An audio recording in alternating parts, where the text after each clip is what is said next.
पर्याय की चर्चा चल रही है। क्रमबद्ध पर्याय के अनुसार ये जगत की संपूर्ण वर्णवत व्यवस्था पूर्णतः नियोजित और सुनिश्चित है। वह व्यवस्था जो बाहर से हमें व्यवस्थित दिखाई देती है वो तो व्यवस्थित है ही, लेकिन जो बाहर से अव्यवस्थित दिखाई देती है वो भी पूर्ण व्यवस्थित है। जैसे कि नाटक की स्टेज पर हमें रईस की कोठी का दृश्य दिखाना हो तो स्टेज पर हर वस्तु एकदम व्यवस्थित रखी रहती है, लेकिन यदि किसी गरीब की झोंपड़ी दिखानी हो तो उसमें भी एक टूटी हुई खाट पड़ी होगी, एक लोटा ऊंधा पड़ा होगा, कपड़े फटे हुए होंगे, लेकिन ये भी सब पहले से व्यवस्थित होता है। ऐसा नहीं कि चाहे जहां चाहे बड़ा बुद्धिपूर्वक टूटी खाट रखी जाती है, भूखा लोटा रखा जाता है और कपड़े भी ऐसे पहनाए जाते हैं जो फटे पुराने दिखे। यहाँ से फाड़े अपने कपड़ों को फाड़ा जाता है। वास्तव में मजदूर के कपड़े कभी यहाँ थोड़ी फटते हैं, तो पीठ पर फटते हैं, लेकिन मजदूरी को पीठ पर मिल होता है तो, लेकिन पीठ पर यदि फटे दिखाएंगे तो दिखेंगे कैसे? इसलिए सामने से उन्हें स्पेशल नए सिला के फाड़ना पड़ता है। तो जो चीज व्यवस्थित दिखाई देती है वह तो व्यवस्थित है ही, लेकिन जो अव्यवस्थित दिखाई देती है वो भी पूर्णतः व्यवस्थित ही है। ऊपर ऊपर से देखने पर हमें ऐसा लग सकता है कि कुछ नक्की नहीं है। जैसे मैं आपसे ही पूछूं कि आजकल दिन कितने बजे उगता है, सूरज कितने बजे उगता है कलकत्ते में, तो ऊपर से देखने पर आप कह सकते हैं कोई नक्की नहीं है। कभी 4:30 बजे उग जाता है और कभी 5:30 बजे तक नहीं उगता है। ऊपर से लगता है अव्यवस्थित है, लेकिन इसी की गहराई में हम जाकर देखें तो 365 दिन में किस दिन और किस स्थान पर सूरज कितने बजे उगेगा एक पूरा सुनिश्चित है और वैज्ञानिक और ज्योतिषियों से ये बात जानी जा सकती है। हम नहीं जानते कि अमेरिका में इसको इतने बजे हैं, हिंदुस्तान में इतने बजे हैं, इंग्लैंड में इतने बजे हैं, सब नक्की है, सुनिश्चित है। लेकिन कहते हो जगह में थोड़ी है, कभी यहाँ कुछ बजे वहां कुछ बजे वहां कुछ बजे, ऊपर से हम इसको अव्यवस्थित कह सकते हैं, लेकिन जब उसकी गहराई में जाकर देखते हैं तो पूर्ण व्यवस्थित है। यदि ऐसा नहीं होता तो वर्षों पहले भूकंप की घोषणाएं कर दी जाती हैं। भूकंप की बात जाने भी दो, लेकिन सूर्य ग्रहण कब पड़ेगा, ये 100 वर्ष बाद कब पड़ेगा, ये भी आज हमारे पंचांग में लिखा मिलेगा और 6वीं क्लास पास पंडित जी आपको बता देगा कि 100 वर्ष बाद इस तारीख को सूर्य ग्रहण पड़ेगा और वो कलकत्ते में आधा दिखेगा, बंबई में पूरा दिखेगा, यहाँ इतने बजे दिखेगा, वहां इतने बजे दिखेगा। ये सब बातें इस बात को भी बताती हैं कि सूरज की चाल लगती है, तो उसमें कोई फेरफार संभव नहीं है। चंद्रमा के लिए हम कह सकते हैं कि भाई साहब कभी गायब ही हो जाते हैं, कभी पूरे के पूरे आते हैं, कभी आधे आते हैं, कोई ठिकाना नहीं, लेकिन ठिकाना नहीं। एक एक दिन का नक्की है कि किस दिन चंद्रमा की क्या पोजीशन होगी और आकाश में रात्रि में कितने बजे उगेगा, तो सब नक्की है। माने जो बाहर से देखने पर हमें एकदम अव्यवस्थित दिखाई देता है, यदि उसी के अंदर जाएं तो एकदम व्यवस्थित दिखाई देगा। और इसको जानने के लिए कोई बहुत बड़े पंडित की जरूरत नहीं है, सर्वज्ञ की तो जरूरत है ही नहीं। एक किसान है नहीं जानता है कि ये गेहूं का जो दाना है इस दाने को यदि मैं बोऊंगा तो जो पैदा होगा तो इसकी उम्र 100 दिन की होगी, और हर दिन उसकी क्या पोजीशन होगी वो जानता है कि नहीं जानता। तो बराबर 100 दिन में सूख के खत्म हो जाता है। और बरगद का बीज गेहूं के दाने से भी बहुत छोटा है। उसे बीज को देखकर एक किसान ही बता सकता है यदि इसे जमीन में उगाया जाएगा तो इसकी उम्र 1000 वर्ष होगी। तो ऐसा क्या है उसमें, गेहूं के दाने में और बरगद के दाने में कुछ है ना, उसका भविष्य में क्या होगा वो उस बीज में विद्यमान है, और ज्ञान के द्वारा कुछ भी अगम्य नहीं है, सब कुछ जाना जा सकता है।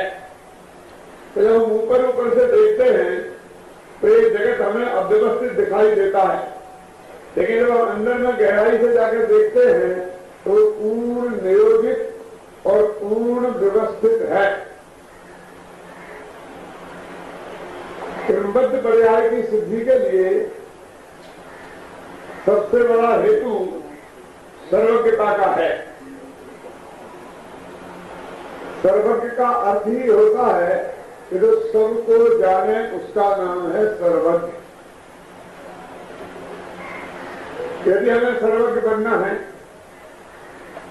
तो हमें सबको जानना चाहिए, लेकिन हमारा प्रश्न तो ये है कि सारी दुनिया हमें जाने, हम चाहे किसी को जाने और चाहे न जाने। अखबारों में हम फोटो छपाते हैं इसलिए कि जब हमारा फोटो होगा जो उसे देखेगा हम उसे देख लेंगे। सारे लोग हमें जाने, हमारा हमेशा ध्यान इस तरफ है हम सबको जाने, इसे तो हमने आज अपराध घोषित कर दिया। लेकिन ये सर्वज्ञता जो है वो 3 लोक और 3 काल के जितने पदार्थ हैं उनमें भूतकाल में क्या हो चुका है, वर्तमान में क्या हो रहा है और भविष्य में क्या होगा, ये सब सुनिश्चित है और वो उसे जानते हैं। और ऐसा नहीं है हमारा दिल भी ये बात मानता है। राजेंद्र बाबू कैसे हमारा दिल मानता है, कैसे आप सड़क आप दोस्ती के पास एक लड़का जाता और उसे 5 रुपए का नोट थमाकर कहता है तो मेरा हाथ देख के बताइए पंडित जी कि मैं इस साल पास होऊंगा कि नहीं होऊंगा। यदि वो दोस्ती ये जवाब देता है कि बेटा मेहनत करोगे तो पास होगे, पढ़ोगे तो पास होगे और नहीं पढ़ोगे तो पास नहीं होगे, तो अपना नोट वापस ले लेता है। मैं ये सुनने तुम्हारे पास नहीं आया, ये तो मेरी अम्मा रोजाना मुझे सुबह मुफ्त में सुना देती है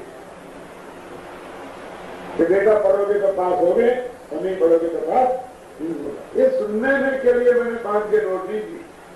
आप तो मुझे ये बताइए कि मैं पास होऊंगा या नहीं, ये वो पूछ रहा है।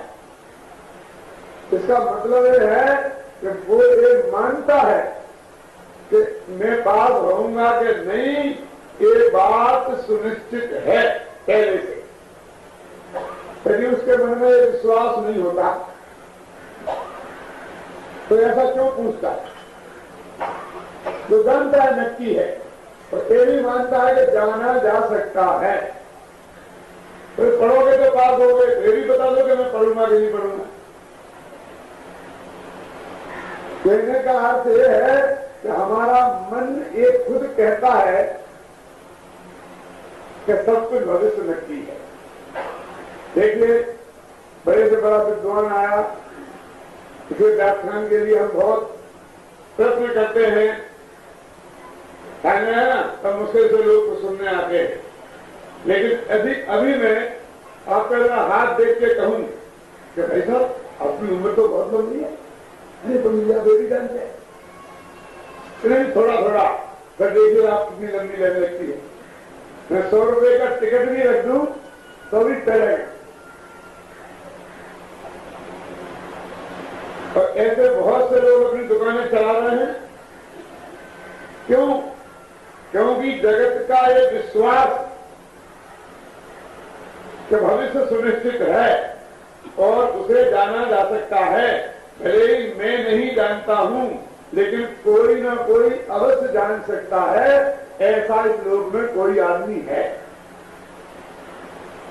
और हम निर्णय नहीं कर पाते कौन है वो, इसलिए किसी के भी सामने अपनी इच्छा प्रकट कर देते हैं।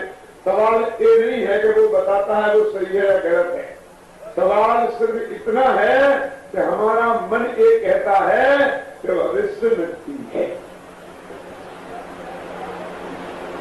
तो हमारा मन भी कहता है, आगम भी कहता है, युक्तियों से भी ये बात सिद्ध होती है। पूज्यपाद आचार्य ने सर्वार्थ सिद्धि नामक ग्रंथ में एक बात लिखी कि श्रोताओं के सामने, वक्ताओं को, पाठकों के सामने, लेखकों को अपनी बात प्रस्तुत दो तरीके से करना चाहिए। उन्हें आगम तो युक्ति से, आगम से और युक्ति से, क्योंकि श्रोता दो प्रकार के होते हैं। एक तो ऐसे श्रद्धालु श्रोता कि यदि अपनों से निकाल के एक पेज बता दें कि गीता में ये लिखा है कि समय सार में ये लिखा है, तो सिर झुकाकर स्वीकार कर लेगा, वो कोई बहस नहीं करेगा।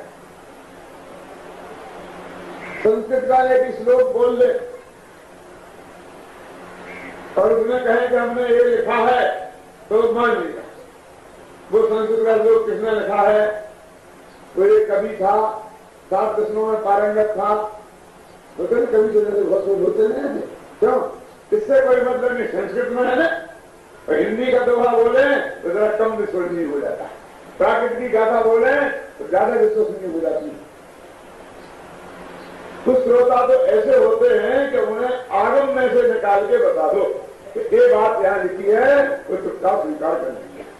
और कुछ होते हैं तर्कवाद, वो कहते हैं लिखी होगी हमें नहीं देखना है, गीता में लिखी होता है तो मेरे साल में हमें तर्क से सिद्ध करो, युक्ति से सिद्ध करो, तब हम बात को मानेंगे। तो दोनों प्रकार के श्रोताओं और पाठकों को ध्यान में रखकर वक्ता को किसी चीज को आगम प्रमाण देकर भी सिद्ध करना चाहिए और युक्तियां देकर भी सिद्ध करना चाहिए, तब जाकर लोगों के गले ये बात उतरेगी।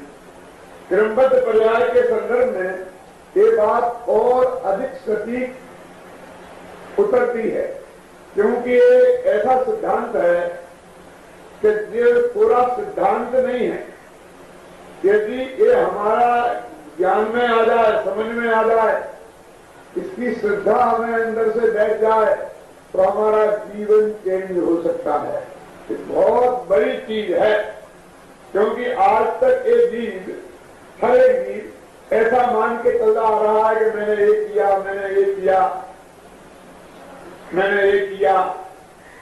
और एक क्रमबद्ध पर्याय वाला सिद्धांत कहता है कि तूने क्या किया। मैं आपसे पूछता हूं, क्या सत्य विधान हो रहा है?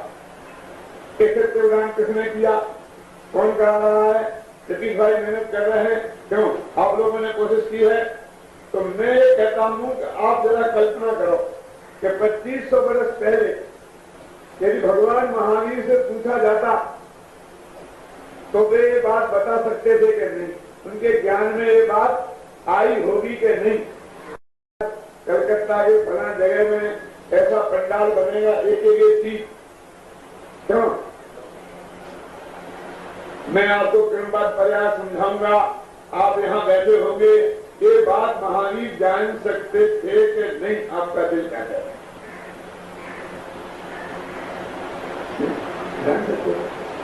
जान सकते थे, मैं नक्की था, ये नक्की था, तो हमने कुछ नहीं किया। बस ये सबसे बड़ा घटका है।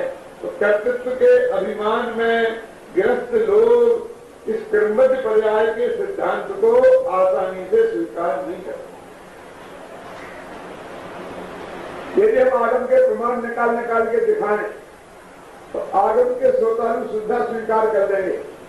यदि हम तर्क और युक्तियों से सिद्ध करें तो तर्कवाद श्रोता भी हथियार डाल देंगे।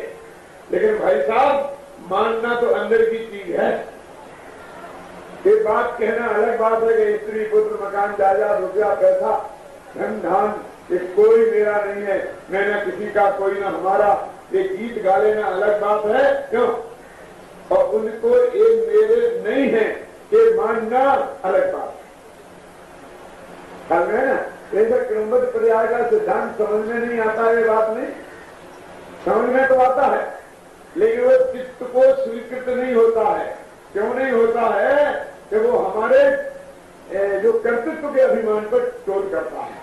देखिए गवर्नमेंट का बजट आया और उसमें मान लीजिए कि गरीबों पर कोई टैक्स लगा दिया, पैसे वालों पर नहीं लगाया है, पैसे वालों पर लगा दिया, गरीबों पर नहीं लगाया। तो पैसे वाला भी जानता है कि सचमुच इस गरीब के पास कुछ नहीं है, इस पर जो टैक्स लगा है सेकंड क्लास के रेल क्लास बढ़ा दिया गया है और फर्स्ट क्लास को टच नहीं किया गया है, वो नहीं जानता कि उसको कितना भारी पड़ेगा और मेरे को क्या फर्क पड़ता है, 1000 रुपए तो 1500 रुपए, लेकिन फिर भी कहता अच्छा बने अच्छा बने, जिससे क्योंकि उसे खुद को लाभ होता है ना। और जब पैसे वाले पर टैक्स लग जाता है तो गरीब तो पे नहीं लगता है, वो कहता है अच्छा बजट। यानी कहने का अर्थ है कि देश के समाज के हित में वो बजट कैसा है ये निर्णय करना अलग बात है, और मैं उस पर कैसे प्रभावित हो रहा हूं उसके हिसाब से निर्णय करना अलग बात है। इसको ये लगता है हर एक आदमी ने एक एक बहुत बड़ा कर्तृत्व का अभिमान इकट्ठा कर रखा है। मैंने ये किया, मैंने ये किया, मैंने ये किया, मैंने मकान बनाया। जब मैं यहाँ कलकत्ता आया था तो मेरे पास कुछ नहीं था, लोटा दूर लेके आया था, चाहे काठियावाड़ से आया होता, मारवाड़ से आया हो, कोई यहाँ बांध के लेके नहीं आना था पैसा। बहुत से लोगों को मैं जानता हूं कि जब अपने देश से आए थे और यहाँ आकर सरसब्ज हो गए तो वो अपनी कहानी मुझे सुनाते हैं, और वो कहानी एक ही है, 2 लाइन की कहानी हर एक की, बम्बईया सिनेमा जैसी, 2 लड़का और 1 लड़की, अथवा 2 लड़कियां और 1 लड़का, धमाधम धमाधम वो बारात में। बस ऐसी ही कहानी इन सेठियों की भी है। और जब वे सुनाते हैं तो ऐसा बोलते हैं कि पंडित जी साहब जब हम देश से आए थे तो लोटा दूर लेके साथ में आए थे तो आपने किराए के पैसे भी नहीं दिए थे, देता भी कहां से, यही कहां 6 रुपये महीने पे कहीं मुनी नहीं करते थे। और आज जो एक बार दिखाई दे रहा है ये आपकी कृपा से इस बंदे का ही प्रताप है। तो एक कहानी है सभी। मैं उनसे कहता हूं भाई साहब आपको अपनी जितनी प्रशंसा करना हो कर लें, लेकिन सगे बाप को गालियां देने का क्या अधिकार है तुम्हें? क्या मैंने गाली दी? अरे तुमने उसको गरीब बताया, भिखारी बताया, कुछ नहीं था उसके पास, और अपने को संपन्न। यदि संपन्नता अच्छाई नहीं है, संपन्नता प्रशंसा के काबिल नहीं है, तो गरीबी बुराई भी तो नहीं है, निंदा के काबिल भी तो नहीं है। लेकिन अपना गौरव बताने के लिए अपने सगे बाप की कैसे पिछड़ खोलता है, उनके पास तो नहीं है, लेकिन उनकी भी मजबूरी है। क्यों? क्योंकि ये बात कैसे साबित करें कि ये जो मैंने जोड़ा है, ये क्या जोड़ा है, रुपया पैसा धन, ये क्या अपने शास्त्रीय भाषा में से क्या कहते हैं, परिग्रह है। और परिग्रह क्या है? 5 पापों में एक पाप है। तो ये जो तूने जोड़ा है वो क्या जोड़ा है? ये पाप है, वो ये बताना चाहता है कि इसका पूरा जिम्मेवार मैं हूं, इसमें बाप की कोई हिस्सेदारी नहीं है, इसके घर में नरक जाऊंगा तो मैं जाऊंगा। मेरे कहने का अर्थ यह है कि हर एक ने कितना कितना कर्तृत्व का अभिमान इकट्ठा कर दिया, मंदिर बनाया, धर्मशाला बनाई, क्यों 4 बाल बच्चों को बाला पढ़ाया लिखाया, एक से एक बढ़िया बनाया, क्यों?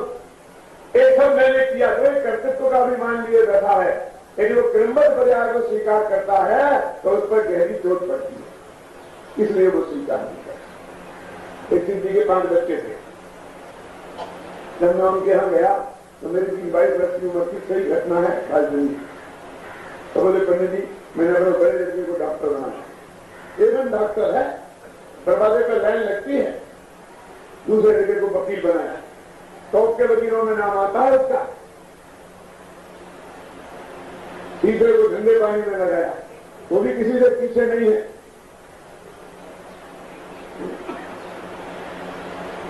चौथे को इंजीनियर बनाया, लेकिन ये 5वां नालायक, नहीं क्या करें, आप बताओ इसका क्या करें।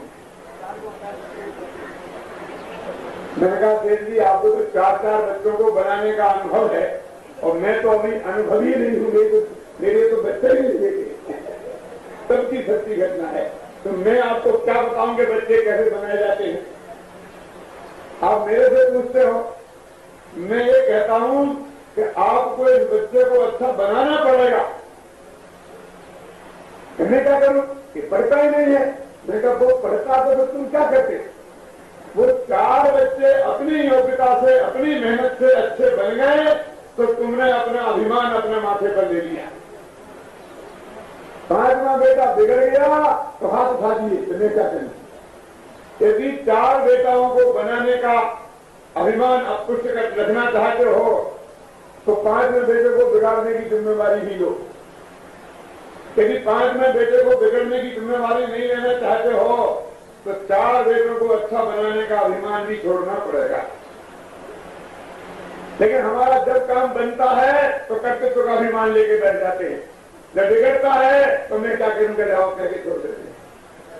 मैंने तो बहुत कुछ तेरे हाथ में करना है।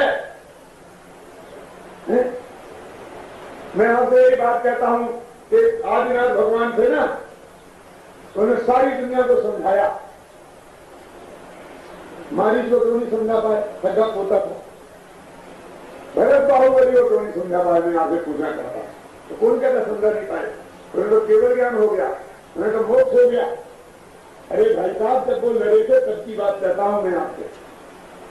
उन्हें झगड़ा हुआ था ना, तब भगवान को केवल ज्ञान हो गया था और रोजाना 7 घंटा 12 मिनट ध्वनि छिपती थी और वे सारी दुनिया को समझाते थे। क्यों जाके अपने बेटों को भी समझाते, क्यों लड़ते हो, मेरे ज्ञान में सब झलका है, क्या होने वाला है। क्यों नहीं समझा। तो जो समझ सकता है उसे ही ज्ञानियों को समझाने का भाव आता है।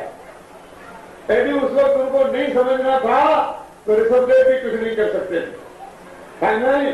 और जब समझ आई तो बाहुबली दीक्षा लेके चले गए और भरत ने भी दीक्षा ले ली। समझाने से कोई समझता है कि समझने से समझता है।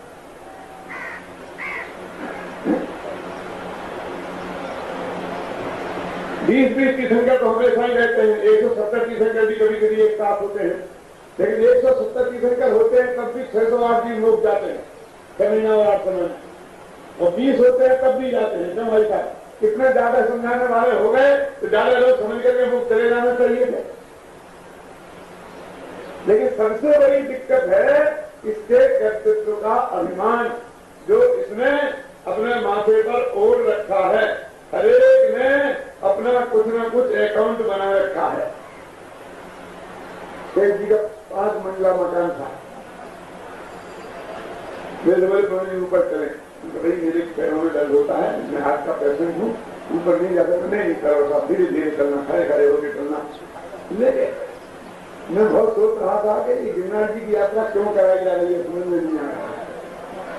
तो 4थी मंजिल के ऊपर एक कमरा था, उस कमरे में संगमरमर के पाटियां जड़े हुए थे और उन पाटियों पर ये लिखा हुआ था कि मैंने कहां कहां कितना कितना दान दिया, करीब 3 करोड़ का जोड़। तो मेरे समझ में आ गया कि गिरनार जी की यात्रा क्यों कराई गई है।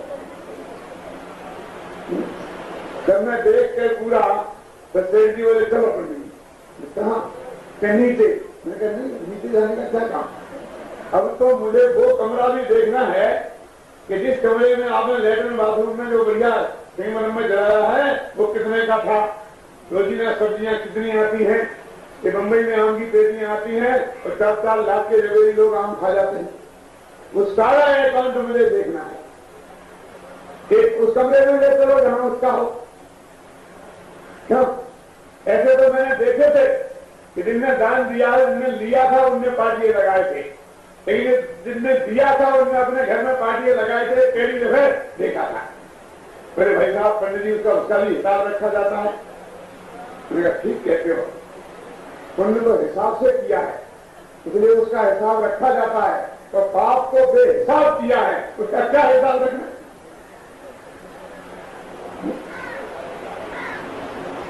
हम गंभीरता से अपनी इस बात पर विचार करें तो हम किस्मत बजाय हमारी समझ में अवश्य आएगी, अन्यथा नहीं आएगी।